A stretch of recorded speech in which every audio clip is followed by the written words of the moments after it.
Sunday की सुबह Reyansh, Alice और टूटू खेल रहे थे। तभी रेयांश को अपने कमरे में एक पुराना लकड़ी का डिब्बा मिला। शायद मिस्टर जूजू की दुकान से आया था। उस पर लिखा था, खोलो केवल तब जब दिल में हिम्मत हो। टूटू ने कहा, रेयांश मत खोलो। लेकिन रेयांश ने मुस्कुराते हुए ढक्कन घुमा दिया और तभी एक तेज नीली रोशनी फैल गई। जब आंखें खुली, चारों ओर पत्थरों के बने किले, पुराने पेड़ और कवच पहने योद्धाओं की मूर्तियां थीं। आसमान में उड़ता दिखा एक असली ड्रैगन। ये कहाँ आ गए हम? टूटू घबराई। तभी रेयांश को थोड़ी दूर एक बच्चा दिखा। सुनहरे बाल, नीले कपड़े और सिर पर छोटा ताज। वो उदास था। मैं प्रिंस एड्रियन हूँ, उसने कहा। मेरा ड्रैगन जो मेरा रक्षक था, किसी ने उस पर जादू कर दिया है और अब मेरे राज्य को जला रहा है। रेयांश बोला, हम तुम्हारी मदद करेंगे।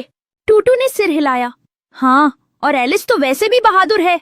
चारों ने मिलकर उस गुफा तक पहुंचने का रास्ता तय किया जहां ड्रैगन रहता था।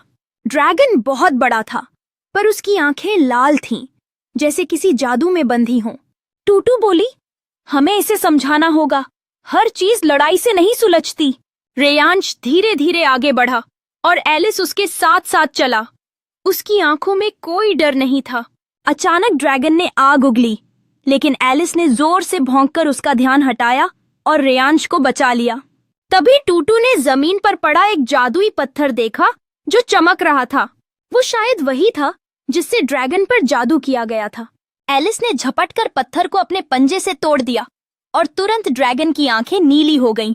वो धीरे से बोला, थैंक यू बच्चों, अब मैं आजाद हूँ। प्रिंस एड्रियन ने कहा, तुम तीनों सच में सुपर किड्स हो। उसने उन्हें एक नीला क्रिस्टल दिया। जब भी तुम इसे छुओगे, अपने घर पहुंच जाओगे। रेयांश ने क्रिस्टल को पकड़ा और फिर वही नीली रोशनी। जब आंखें खुली, वे सब अपने कमरे में थे। टेबल पर रखा था वही पुराना डिब्बा, अब बंद, और पास ही बैठा था एलिस, अपनी पूंछ हिलाते हुए, जैसे कह रहा हो, अगला एडवेंचर कब? ऐसी और कहानियों के लिए इस चैनल को सब्सक्राइब करें।